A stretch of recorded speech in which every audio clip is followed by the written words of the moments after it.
acabo de assistir 247, uma entrevista com o Lula. Vocês podem gostar ou não gostar do Lula, mas a entrevista dele foi formidável.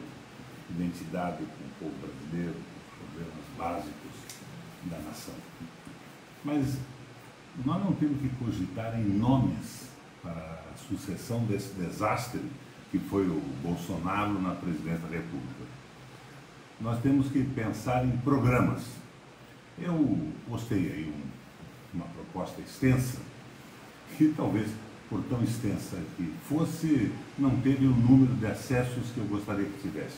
Mas eu vou passar para vocês agora aqui o eixo principal dessa proposta que nós colocamos.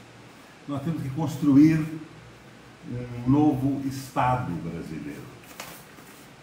E nesta construção existem 5 pilares. Vamos lá, eu vou ler para vocês aqui. Fica mais fácil assim, né? Vocês que não gostam de textos longos na internet. Nessa construção, nós necessitamos de 5 pilares.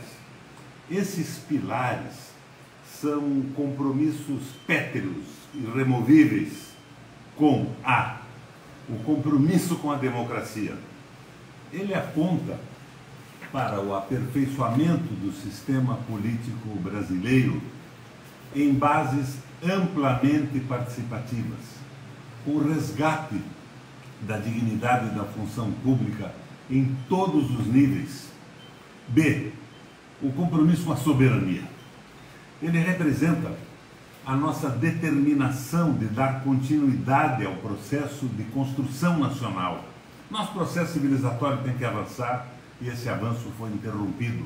Nós estamos indo para a barbárie, para a submissão, buscando recuperar para o Brasil um grau suficiente de autonomia decisória. Nós vivemos num mundo onde países se interagem, mas nós temos que ter um grau suficiente de autonomia decisória. E o compromisso com a solidariedade, isso é indispensável.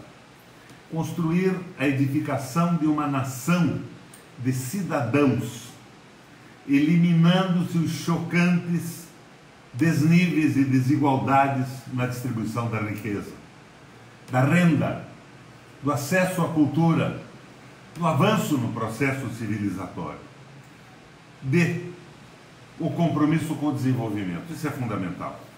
Ele expressa a decisão de pôr fim à tirania do capital financeiro, de pôr fim à nossa condição de economia periférica, dizendo que mobilizaremos todos os recursos produtivos e não aceitaremos mais imposição, interna ou externa, de políticas que frustrem o nosso potencial de crescimento.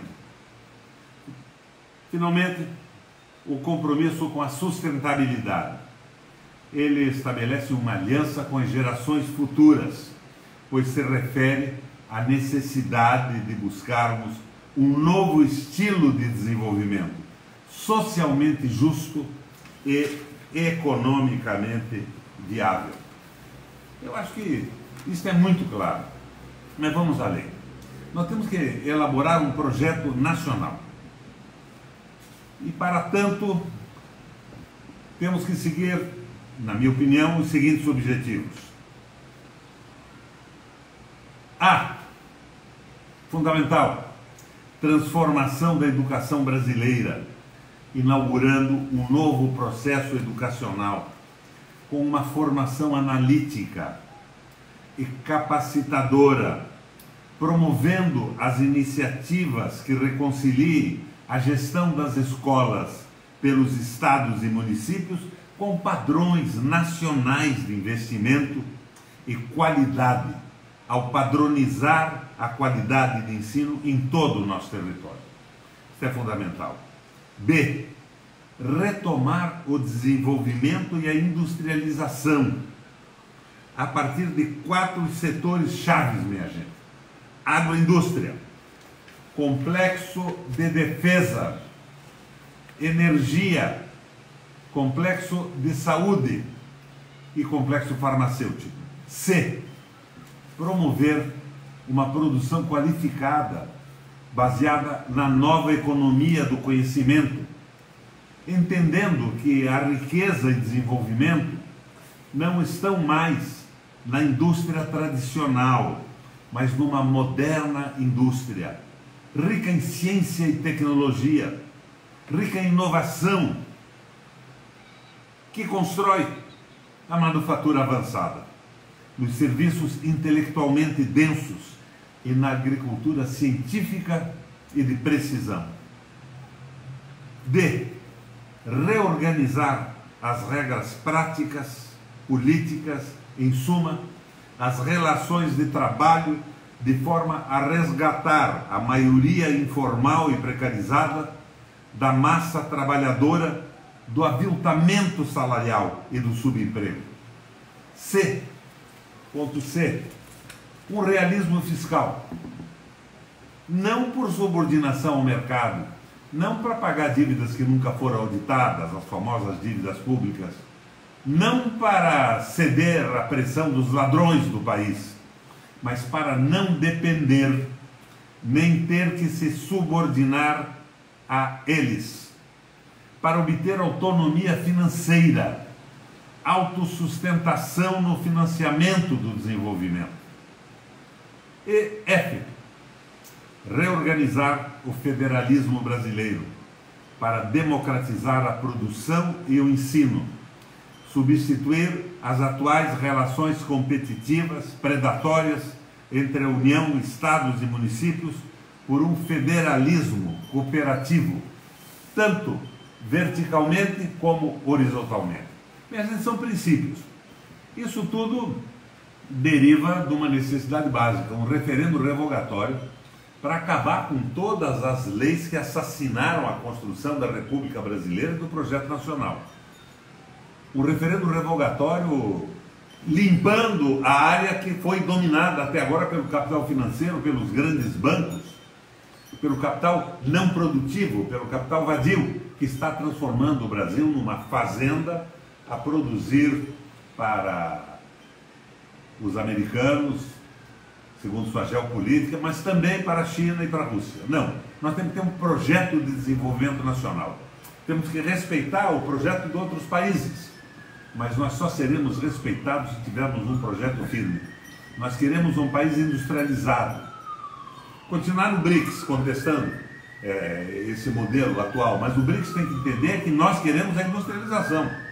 Nós não nos conformamos em ser uma fazenda com emprego, pouco subemprego, salários miseráveis e povo escravizado.